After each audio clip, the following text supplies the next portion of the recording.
Usapang transfer of ownership, boss, pang third owner ako, need ko pa ba ng deed of sale from the first owner? So magandang tanong to mga boss, dahil may nagtanong na rin sa akin nito via private message. So most common na to question, no? So dalawa lang naman yan mga boss, case to case basis. Kailan mo kailangan ng deed of sale from the first owner kung third owner ka?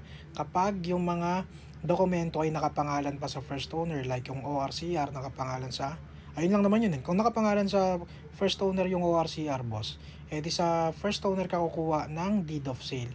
No, nakanotaryo, pangalan mo, pangalan niya, tapos yung mga ID niya na may pirma. Ayan.